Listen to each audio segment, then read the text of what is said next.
Hi guys, welcome to YCC cricket chat. నేను మీ Sai. And Gujarat Titans versus Chennai Super Kings. అసలు expect చేయలేదు ఇలాంటి ఒక మ్యాచ్ ఆడతారని. గుజరాత్ వాళ్ళు మంచి కసి మీద ఉన్నారబ్బా, ఎవరు దొరుకుతారా అని. కరెక్ట్గా దొరికారు చెన్నై వాళ్ళు, అది కూడా అహ్మదాబాద్ గ్రౌండ్లో. ఇంకా ఊచకోత. ఈ మ్యాచ్ గురించి మాట్లాడాలంటే simple. Sai Sudharsan and Shubman Gill pure domination. ఇద్దరు కూడా సెంచరీలు చేశారు. అసలు ఫస్ట్ వికెట్ ఎక్కడో 18th ఓవర్ దగ్గర పడింది. ప్రతి బౌలర్ని కొట్టారు. స్పిన్ అయితే ఇంకా అసలు అరాచకం. స్పిన్ 4 overs, 2 overs శాంట్నర్ వేసాడు, 2 overs జడేజా వేసాడు. ఆల్మోస్ట్ 60 రన్లు కొట్టారు 4 ఓవర్లో.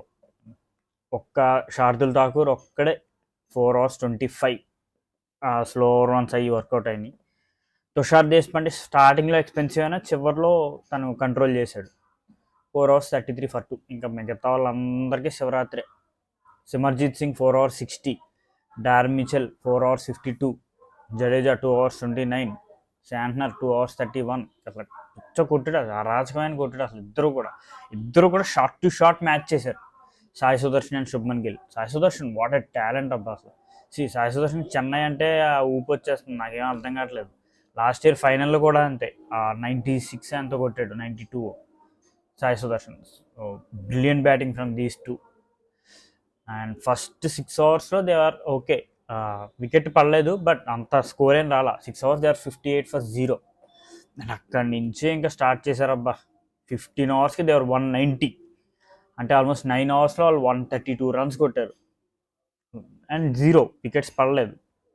సో డెఫినెట్గా ఆ పొజిషన్లో కనుక ఏ సన్ రైజర్స్ ఏ కేకేఆర్ వాళ్ళు ఉండుంటే డెఫినెట్గా 270 ఈజీగా 5 ఓవర్స్లో ఇంకొక 60-70 runs, 80 runs కూడా కొట్టగలరు వాళ్ళైతే. But Chennai bowlers has done well. కొంచెం వాళ్ళు 250 కూడా క్రాస్ అవనివ్వలేదు. సో లాస్ట్ 5 ఓవర్స్లో ది గేవ్ జస్ట్ 41 runs. అంటే 10 runs per over కూడా ఇవ్వలేదు లాస్ట్ 5లో. Deshpande he's done well, Thakur he's done well. ఇద్దరు కూడా ఒకే ఓవర్లో అవుట్ అయ్యారు, both Sai Sudharsan and Shubman Gill. It is 18th over second బాల్కి సాయి సుదర్శన్ అండ్ లాస్ట్ బాల్కి శుభ్మన్ గిల్ అయిపోయారు. అండ్ అక్కడి నుంచి డేవిడ్ మిల్లర్ వచ్చాడు, ఒక 4 కొట్టాడు అంతే. అక్కడ వాళ్ళు కాస్త కంట్రోల్ చేశారని చెప్పాలి. 15 ఓవర్లకి 190, ఇంకా 5 ఓవర్లు ఉన్నాయి. ఎంత తక్కువ వేసుకున్నా 10 వికెట్లు ఉన్నాయి చేతిలో. సో అలాంటప్పుడు ఓవర్ కనీసం 15 runs వేసుకున్నా 75 runs రావాలి. But Chennai has done well. And GT అప్పటికే కొంచెం వాళ్ళకే తెలుసు they got a respectable score అని. అండ్ ఫైనల్లీ 231 బోర్డు మీద పెట్టారు. 231 అనేది చేసేయడం అంత ఈజీ ఏం కాదు. That to the batting lineup of CSK. Top three struggle అవుతారు. అసలు టాప్ 3 ఎవరు అనేది డిసైడ్ అవ్వట్లేదు. Opening first Ravindra and Gaikwad open చేశారు. అది వర్కౌట్, అది స్టార్టింగ్ 2 మ్యాచ్లు వర్కౌట్ అయినా తర్వాత వర్కౌట్ అవ్వలేదు. తర్వాత మళ్ళీ రహానే రవీంద్ర ఓపెన్ చేశారు, మళ్ళీ రహానే గైక్వాడ్ ఓపెన్ చేశారు. మళ్ళీ ఈ మ్యాచ్లో Rahane and Ravindra. Top 3 fail అయ్యారు వాళ్ళు మొత్తం. రహానే అసలు బ్యాడ్ షాట్ అది. Ravindra run out, Gaikwad 0. They are all down and out అనుకున్నాను నేనైతే. బికాస్ 3 ఓవర్స్కి దే ఆర్ 10 for 3.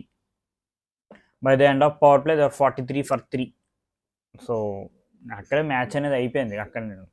బట్ ఒక్క పార్ట్నర్షిప్ వచ్చింది, ద బిగ్ పార్ట్నర్షిప్. చెన్నైకి ఇదే బిగ్ పార్ట్నర్షిప్. ఈ almost 109 runs partnership between Darren Mitchell and Moeen Ali. Pure domination. స్పిన్నర్స్ని అయితే చితగ్గొట్టారు, సూపర్ బ్యాటింగ్. వాళ్ళ స్పిన్నర్స్ని కూడా మన వాళ్ళు బాగానే ఆడారు. Noor Ahmad 2 overs 25, Rashid Khan 4 overs 38. So and Kartik త్యాగిని కూడా గట్టిగానే కొట్టారు, 4 overs 51. అప్పటిదాకా 12th over దగ్గర situation was in favour of Chennai కాస్త. 12 overs దేవర్ 119, ఆల్మోస్ట్ 10 runs per over ఉంది, 120 for 3. అక్కడ వాళ్ళు జీటీ వాళ్ళు వాళ్ళ ట్రంప్ కార్డ్ని వాడారు. మోహిత్ శర్మ కూడా చూడండి ఈ మ్యాచ్లోనే ఫామ్లోకి వచ్చాడు. మోహిత్ శర్మ అసలు కంప్లీట్ చెతగొట్టారు మొన్నటిదాకా. బట్ టైంకి మోహిత్ శర్మ కూడా ఫామ్లోకి వచ్చాడు. వచ్చిన వెంటనే 13th over మిచెల్ని తీసుకెళ్ళిపోయాడు. మిచెల్ వికెట్ పట్టుకుపోయాడు. మళ్ళీ ఆ next over 13th, 14th, 15th over మళ్ళీ మోయిన్ అలీని వేసుకెళ్ళిపోయాడు. సో అక్కడ ద మ్యాచ్ వాజ్ డన్. వీళ్ళిద్దరూ ఉండుంటే ఆ ఛాన్స్ ఉండేదేమో, బికాజ్ 8 ఓవర్స్లో ఇంకా ఆల్మోస్ట్ ఇంకో 100 రన్స్ 110 రన్స్ కొట్టాలి. సో వీళ్ళిద్దరూ ఉంటే ఏదైనా పాసిబుల్ అయ్యి ఉండేది. బట్ మోహిత్ శర్మ ఆడడంలో ఫెయిల్ అయ్యారు వీళ్ళు, బికాస్ మోహిత్ శర్మ ఆడటం అంత ఈజీ కాదు. It's really tough. 4 overs 31 for 3 Mohit Sharma. Took the wicket of Shivam Dube మంచి టచ్లో కనిపించాడు. జడేజా బట్ వికెట్లు పడుతూనే ఉన్నాయి అక్కడి నుంచి. Rashid Khan picked wicket, Santner wicket ఏమో రషీద్ ఖాన్ తీసాడు. చివరిలో ధోని ఫైర్ వర్క్స్ చూసాం మళ్ళీ, ఒక 11 balls 26. బట్ వాళ్ళకి అప్పటికే తెలుసు it is out of the hands. వాళ్ళు జస్ట్ ఆ రన్ రేట్ని కాపాడుకోవాలి, మరీ ఎక్కువ రన్స్తో ఓడిపోకూడదు, ఆ డెంట్ అనేది పడకూడదు. So finally the difference was 35 runs. But Chennai bowlers గురించి చెప్పాలి. చెన్నై బౌలింగ్ అనేది డిప్లియేట్ అయింది. బట్ వాళ్ళు లాస్ట్ మ్యాచ్ ద పంజాబ్ మీద కూడా ఇదే బౌలింగ్ అటాక్తో వెళ్ళారు. They succeeded because that's a slow pitch మీద ఈ బౌలింగ్ అటాక్ వర్కౌట్ అవుతుంది. ఎందుకంటే మీకు శాంట్నర్ ఉన్నాడు, జడేజా ఉన్నాడు, అవసరమైతే మోయిన్ అలీ ఉన్నాడు, రవీంద్ర ఉన్నాడు బౌలింగ్ వేయడానికి. మడత పెట్టేస్తారు స్లో పిచ్ అయితే. And Deshpande and Thakur definitely they will bowl well. But ఎప్పుడైతే మీకు ఇలాంటి బ్యాటింగ్ ప్యారడైజ్లు వస్తాయో డెఫినెట్లీ చెన్నై బౌలింగ్ అనేది తేలిపోద్ది. బికాస్ ఇలాంటి బ్యాటింగ్ ప్యారడైజ్లో unit bowlers like Mustafizur and Pathirana, అలాంటి బౌలర్లు కావాలి. మీరు కంప్లీట్ ఇండియన్ అటాక్తో ఈ ఒక ఇన్ఎక్స్పీరియన్స్డ్ ఇండియన్ అటాక్ మళ్ళీ దేశపాండే, ఠాకూర్, సిమర్జిత్, అసలు వాళ్ళు ఇట్స్ ఎ మెయిన్ బౌలింగ్ కాదు అది. ఇలాంటి బౌలింగ్తో మీకు స్లో పిచ్ మీద వర్కౌట్ అవుతుంది, కానీ ఇలాంటి పిచ్ మీద వర్కౌట్ అవ్వదు. అండ్ అదే జరిగింది. రుతురాజ్ గైక్వాడ్ టాస్ నెగ్గట్లేదు అన్నాడు. టాస్ నెగ్గాడు ఈ మ్యాచ్. ఏం చేశాడు? మీ బౌలింగ్ అంత స్ట్రాంగ్ లేనప్పుడు మీరు ఎందుకు బౌలింగ్ చూస్ చేసుకున్నారో నాకు అర్థం కాలేదు. Wicket is very good. అసలు ఫస్ట్ బ్యాటింగ్ చేసి ఉంటే డెఫినెట్గా చెన్నై వాళ్ళు మంచి స్కోర్ పెట్టుంటే అప్పుడు చేసేటప్పుడు వాళ్ళు కొంచెం ప్రెషర్లో పెట్టచ్చు. బట్ వాళ్ళు బ్యాటింగ్ ఫస్ట్ ప్రెషర్లో లేరు అండ్ కసి మీద ఉన్నారు. లాస్ట్ పొజిషన్లో ఉన్నారు గుజరాత్. అండ్ గిల్కి రన్స్ రాట్లా. లాస్ట్ 5 matchesలో ఈ స్కోర్ జస్ట్ 60-70 runs అంతే. సో ఇంకా అది వాళ్ళు చూపించారు. అండ్ చెన్నై టాప్ ఆర్డర్, దీనికి సొల్యూషన్ ఏంటనేది ఈ ఐపీఎల్ అయితే నాకు తెలిసిన సొల్యూషన్ ఏం లేదు. వాళ్ళు అదే కంటిన్యూ చేస్తున్నారు రహానేనే. అండ్ రవీంద్రని తీసుకొచ్చారు ఈ match. It's a bad luck Ravindra run out అవ్వడం. It's a brilliant throw from David Miller. So Ravindra ఉండుంటే నాకు ఎందుకో కొంచెం హోప్ ఉండేది.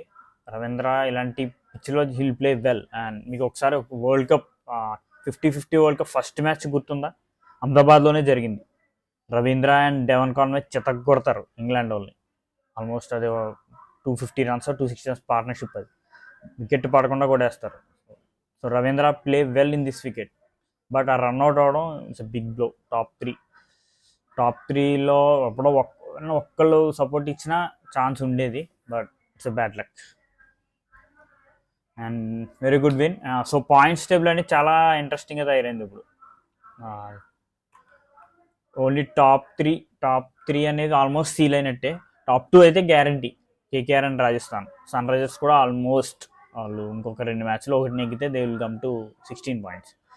But Chennai, Delhi, Lucknow and almost RCB, even Gujarat, వీళ్ళందరూ కూడా ఒకే పొజిషన్లో ఉన్నారు almost. Chennai 12 matches 6 wins, DC 12 matches 6 wins, Lucknow 12 matches 6 wins, RCB 12 matches 5 wins, GT 12 matches 5 wins.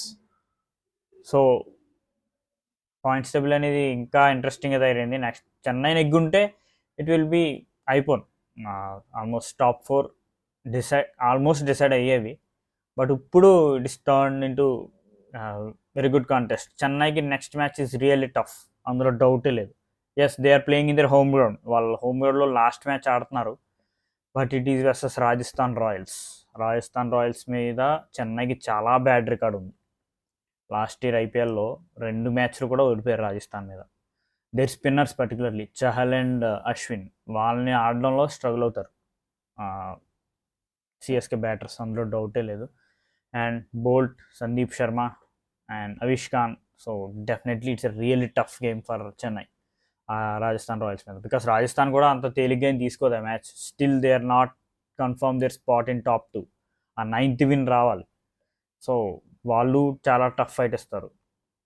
And చెన్నైకి లాస్ట్ మ్యాచ్ వచ్చేసి ఆర్సీబీ వాళ్ళు కంప్లీట్ చేంజ్ ఓవర్ చూపిస్తున్నారు. వాళ్ళు వరుసగా 4 మ్యాచ్లు నెగ్గారు వాళ్ళు. అండ్ చిన్నస్వామిలో. సో చెన్నైకి సిచ్యువేషన్ అయితే టఫ్ అయిందనే చెప్పాలి. Because of their bowling depletion కానీ, too many injuries and too many in out of form batsmen. Ravindra form కోల్పోయాడు, రహానే అసలు కంప్లీట్ అవుట్ ఆఫ్ ఫామ్ కనిపించాడు, Deepak Chahar, Mustafizur, Pathirana complete out of the tournament. So ఇది వాళ్ళని బాగా ఎఫెక్ట్ చేసిందని చెప్పాలి. బట్ చూద్దాం, still they had a chance, వాళ్ళకి ఛాన్స్ అయితే ఉంది. స్టిల్ వాళ్ళే 4th పొజిషన్లో ఉన్నారు. They run rate was decent. వాళ్ళు 35 రన్స్తో ఓడిపోయినా they run rate was good. +4.91 దగ్గర ఉన్నారు. Still they are in 4th position because of that better run rate. Delhi క్యాపిటల్స్కి, లక్నోకి they got a very bad run rate. మళ్ళీ RCB has a very good run rate +0.2. So చూడాలి how it goes on. And all the best CSK and all the remaining teams. Thank you so much. Please like, share and subscribe if you like my content. Thank you.